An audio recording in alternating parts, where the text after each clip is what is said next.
And the reason for that is because technology needs scale. Most of the robotic systems we've had so far are too low volume. And those low volume systems will never achieve the technology scale to get the flywheel going far enough, fast enough, so that we're willing to dedicate enough technology into it to make it better. But humanoid robot, it is likely to be the next multi-trillion-dollar industry. And the technology innovation is incredibly fast. And the consumption of computing and data centers, enormous. But this is one of those applications that needs 3 computers. One computer is an AI for learning. One computer is a simulation engine where the AI can learn how to be a robot in a virtual environment, and then also the deployment of it. Everything that moves will be robotic. As we put these robots into the factories, remember, the factories are also robotic. Today's factories are so incredibly complex. This is Delta's manufacturing line, and they're getting it ready for a robotic future. It is already robotics and software defined, and now in the future there will be robots working in it. In order for us to create robots and design robots that operate as a fleet, as a team, working together in a factory that is also robotic, we have to give it Omniverse to learn how to work together. 엔비디아의 CEO 젠슨 황이 말하는 핵심은 기술 개발과 상용화에서 규모의 경제가 중요하다는 점입니다. 이를 휴머노이드 로봇 맥락에서 해석하면 기술 개발에는 자금력, 시간, 인력 등 막대한 자원이 필요합니다. 이러한 투자가 효과적이려면 기술이 대규모로 생산되고 사용되어야 합니다. 플라이휠이라는 비유를 사용했는데 이는 기술 발전의 선순환 구조를 의미합니다. 기술이 대량으로 사용되면 더 많은 데이터와 피드백이 쌓이고 기술이 개선되며 비용은 더 낮아지고 더 많은 사람들이 사용하게 되는 과정입니다. 지금까지의 로봇 시스템은 산업용 로봇, 특정 용도의 특수 로봇 등 대부분 소량으로 제작되었습니다. 소량 생산으로는 기술 개발에 필요한 자원을 충분히 확보하기 어렵고 결과적으로 기술이 빠르게 발전하거나 비용 효율적으로 개선되기 어렵습니다. 예를 들어 공장용 로봇팔이나 청소 로봇 같은 특수 목적 로봇은 특정 용도에만 맞춰져 있어 사용 범위가 제한적이며 대규모 수요를 창출하기 어렵습니다. 반면 휴머노이드 로봇은 인간과 유사한 형태로 설계되어 다양한 환경에서 다목적으로 사용할 수 있어 보편적으로 활용될 가능성이 높다는 겁니다. 이를테면 공장, 가정, 병원, 서비스 업종 등 다양한 분야에서 활용될 수 있어 대량 생산과 사용의 가능성이 높다는 부분을 젠슨 황은 지적하고 있는 겁니다. 테슬라는 섹션 232 자동차 관세로 인해 차량 한 대당 약 $2,000의 비용 증가를 예상했습니다.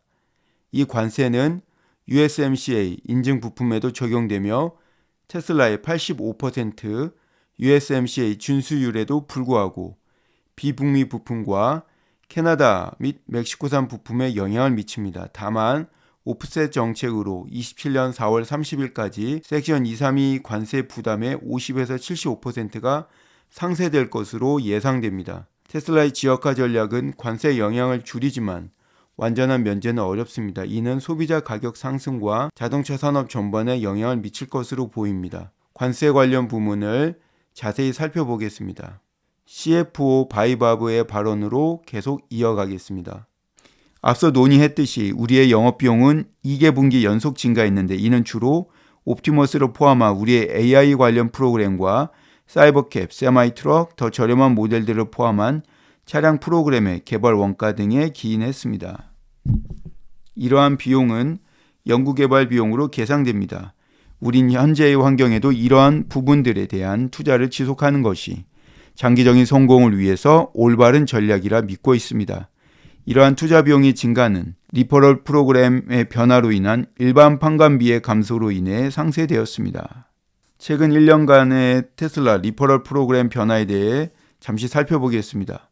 테슬라의 리퍼럴 프로그램은 기존 고객이 추천 링크를 통해 신규 고객을 유치하면 추천자와 구매자 모두 할인이나 크레딧 같은 보상을 받는 제도입니다. 테슬라는 24년 4월 30일 모든 시장에서 기존 리퍼럴 프로그램을 종료했습니다. 이는 24년 1분기 낮은 차량 판매 실적과 비용 절감 노력의 일환으로 크레딧, 무료 슈퍼차징 등 추천 보상 지급이 중단되었습니다. 24년 8월 24일 테슬라는 미국과 캐나다에서 새로운 리퍼럴 프로그램을 재출시했습니다. 이전의 복잡한 크레딧 시스템 대신 간단한 현금 보상과 할인 구조를 도입했습니다. 24년 6월 테슬라 주총에서 한 주주가 요청했고 일론이 재검토하겠다고 응하면서 전격적으로 이루어졌습니다. 테슬라의 주주 친화적 조직 문화는 신성통상 등 이제는 놀랍지도 않은 국내 기업들의 주주 정책과는 낮과 밤처럼 극명하게 대비됩니다. FSD의 이전도 작년 6월 주총에서 한 주주가 요청했고 나머지 주주들이 환호하며 요청하자 일론이 현장에서 즉시 한 개 분기 더라고 말하면서 시행되었습니다. Transfer over, for instance, the thing that's been holding me back is wanting to wait for the FSD transfer again. So, is there a reason why you haven't implemented that for like ongoing time? It is pretty complex for us to do this. It sort of it adds a fair bit of complexity to the sales process, but yeah, and it is tough because we've got to earn revenue somehow. So, transfer is tough. But we sorry. One more quarter. Okay, one more quarter. All right, you got it. One more quarter. All right. So yeah. All right. Oh. 추천자는 추천당 500에서 1000불, 구매자는 차량에 따라 500에서 2000불 할인 제공 받습니다. 연간 추천 한도 10회로 제한하고 있습니다. 24년 11월 26일 테슬라는 북미 프로그램을 업데이트하여 보상을 2배로 늘렸습니다. 추천자는 추천당 $1000, 구매자는 최대 $2000 할인 받는 시기였습니다. 24년 12월 31일 이전 차량 인도 시 3개월 무료 FSD와 무제한 슈퍼차징 제공했습니다.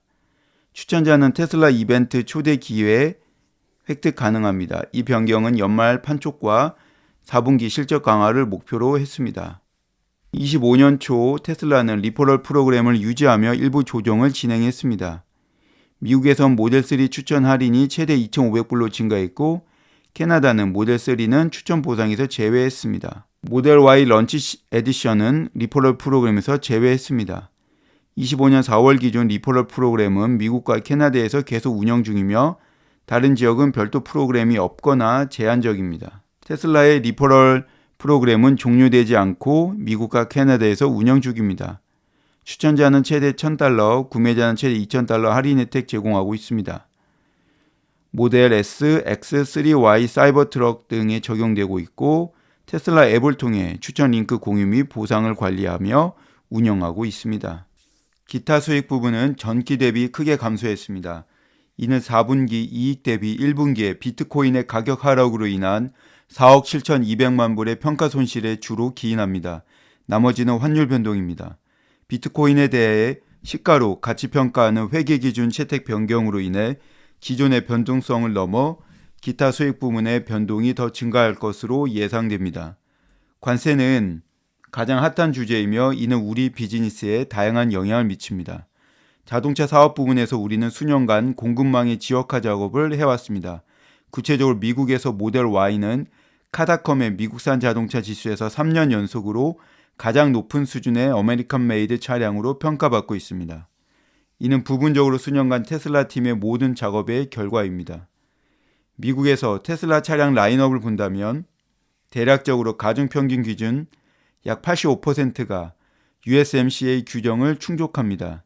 이는 관세관리 측면에서 명백하게 다른 제조사들 대비 더 큰 우위를 가져다 주지만 그렇다고 영향이 완전히 없는 건 아닙니다. 우리의 공급망 지역화 전략의 한 부분인 캐나다와 멕시코가 포함되는 5월에 발효되는 섹션 232 자동차 관세의 영향을 모델링 해보니 우리의 예측과 비슷하게 약 $2000 수준의 원가 인상 요인이 있습니다. 섹션 232 자동차 관세는 1962년 무역확장법의 섹션 232 조항에 따라 부과되는 관세로 특정 수입품이 미국의 국가 안보를 위협한다고 판단할 경우 대통령이 관세나 수입 제한을 부과할 수 있도록 허용합니다.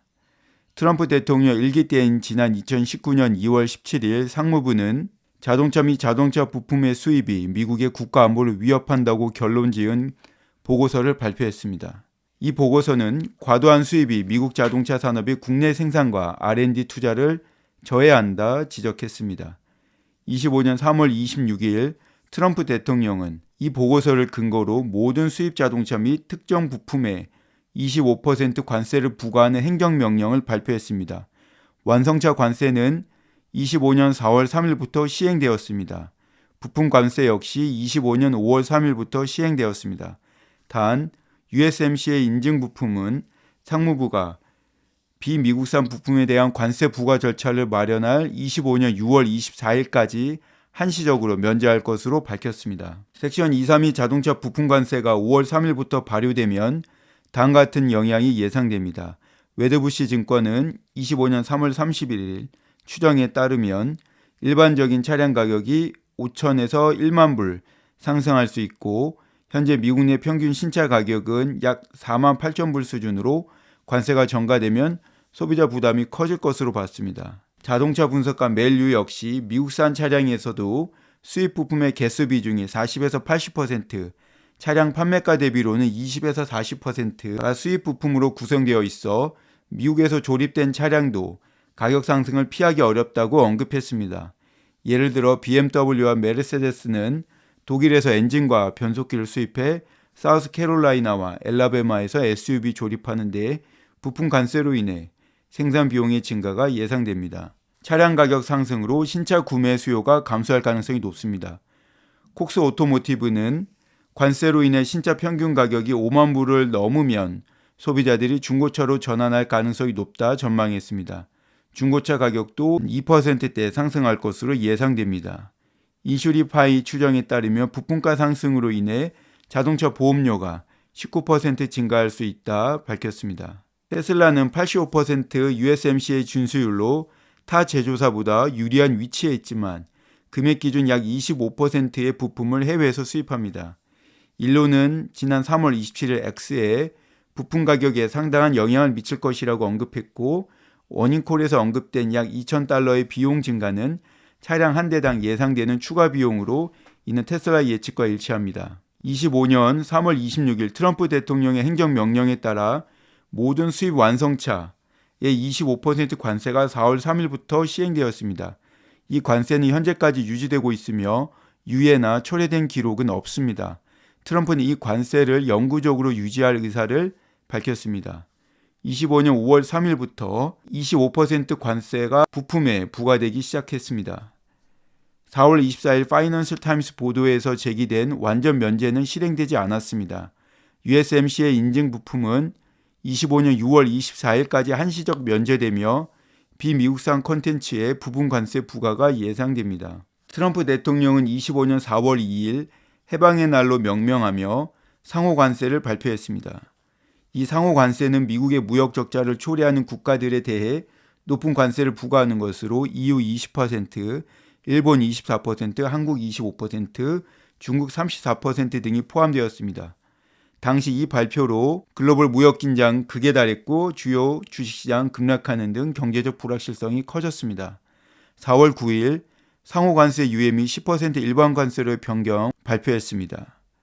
트럼프 행정부는 중국을 제외한 국가들에 대한 상호 관세를 90일간 유예하고 대신 모든 수입품에 10% 일반 관세를 부과한다 발표했습니다.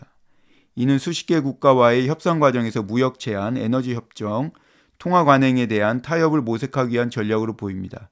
중국산 상품은 20% 관세가 유지되었고 상호 관세와 10% 일반 관세가 추가되어 총 54% 관세율이 적용되었습니다.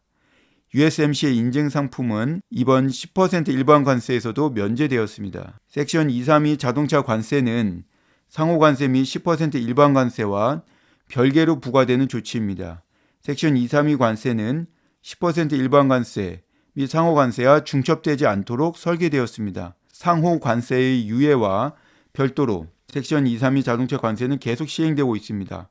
완성차 관세는 4월 3일부터, 부품 관세 또한 5월 3일부터 시행되었습니다. 수입 완성차에 대한 25% 관세는 4월 3일부터 시행 중이고 유예나 철회 없이 실제 부과되고 있습니다. 테슬라의 경우 85% USMCA 준수율로 비교적 영향이 적으나 차량 대당 약 $2,000의 비용 증가가 발생한다고 어니콜에서 언급했습니다. 4월 말 트럼프 행정부가 부품 관세를 면제할 수 있다는 가능성이 언론을 통해 제기되었으나 완전 면제 대신 오프셋 정책을 선택해 미국 내 생산을 장려하면서도 관세 정책의 기본 틀을 유지했습니다. 이는 테슬라와 같은 미국 내 제조사들에게 유리한 조치로 미국 내 생산을 장려하려는 의도로 보입니다. 오프셋 정책은 미국 내 차량 제조사가 부품 관세 25%를 낼 때 차량 판매 가격의 2.5%를 관세 할인으로 사용 가능한 정책으로 2027년 4월 30일까지 시행 예정입니다.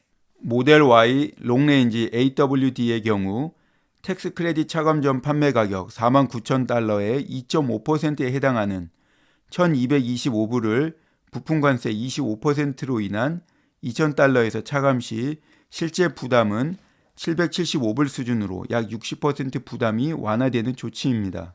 관세 금액의 약 50에서 75%가 상쇄할 것으로 예상됩니다.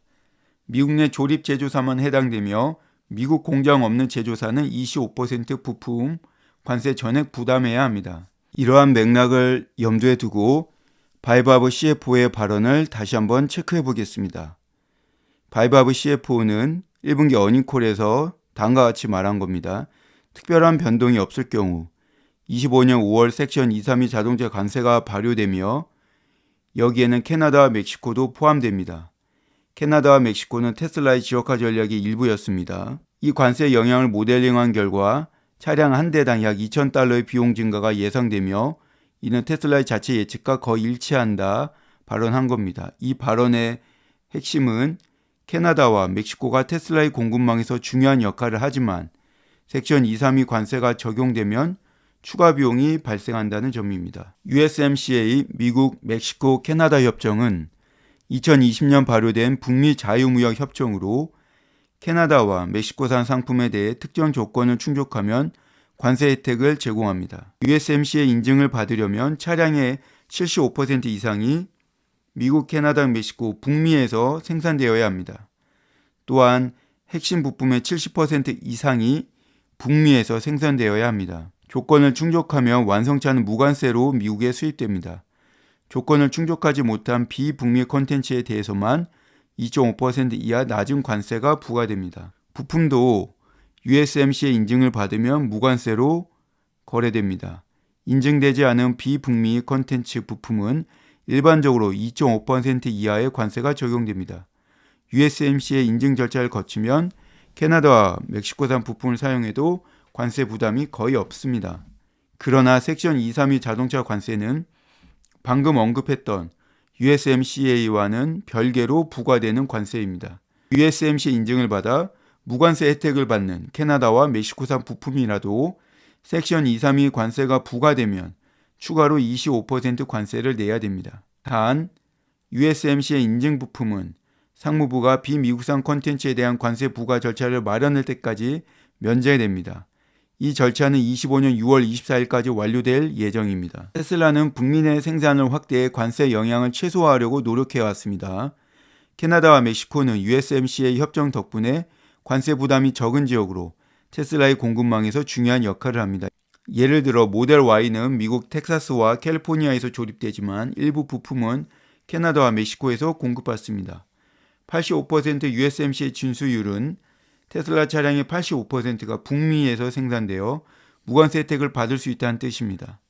나머지 15% 비북미 콘텐츠로 일반적으로 2.5% 관세가 부과되었습니다. 섹션 232 관세는 USMCA와 별개로 적용되기 때문에 캐나다와 멕시코산 부품이 USMCA 인증을 받아 무관세 혜택을 받더라도 이 관세가 발효되면 추가로 25% 관세를 부과받게 됩니다. 테슬라는 85% USMCA 준수율로 타 제조사보다 유리한 위치에 있지만 여전히 15%의 비북미 콘텐츠와 캐나다, 멕시코산 부품에 관세가 부과되면 비용이 증가합니다. 또한 USMCA 인증 절차가 복잡하고 상무부의 비미국산 콘텐츠 관세 부과 절차가 완료되기 전까지 불확실성이 존재합니다. USMCA 덕분에 캐나다와 멕시코산 부품은 원래는 무관세 혜택을 받을 수 있었습니다. 테슬라는 85%의 USMCA 준수율로 대부분 부품에서 관세 부담이 없었습니다. 그러나 섹션 232 관세는 USMCA와 별개로 적용됩니다. 즉, 캐나다와 멕시코산 부품이라도 5월에 이 관세가 발효되면 추가로 25% 관세를 내야 할 수 있기에 바이바브 CFO가 이 부분을 짚은 겁니다. 구체적으로 테슬라는 15% 비북미 콘텐츠와 캐나다, 멕시코산 부품에 이 관세가 적용되면 차량 대당 약 2,000불의 추가 비용이 발생한다고 자체 계산한 겁니다.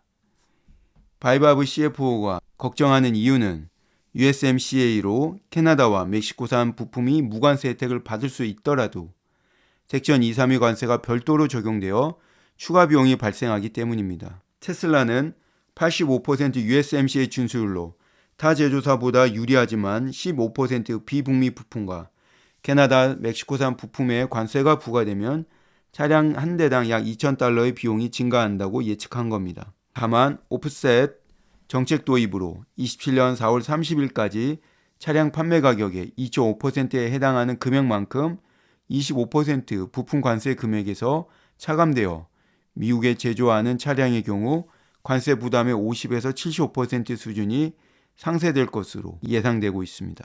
4편 마무리하겠습니다. 젠슨 왕의 테크놀로지 니드 스케일 발언은 휴머노이드 로봇 분야가 압도적으로 성장할 잠재력이 있음을 일론이 늘 이야기하는 옵티머스는 테슬라의 다른 모든 사업부의 합계액보다 압도적으로 클 것이다 라는 발언과 그 맥락을 같이 합니다. 섹션 232 관세, 오프셋 정책 등의 관세 정책이 테슬라의 비즈니스 부문에 미치는 영향을 살펴봤습니다. 다음 편인 25년 1분기 어닝콜 5편에서는 28.7%의 총 마진율을 기록하며 전사 사업 부문 중 가장 높은 수익성을 기록하는 에너지 사업 부문의 핵심 원재료인 LFP 셀과 관련된 관세 영향과 자체 생산 과정에서의 CATL과의 협력에 대해 살펴보겠습니다. 감사합니다.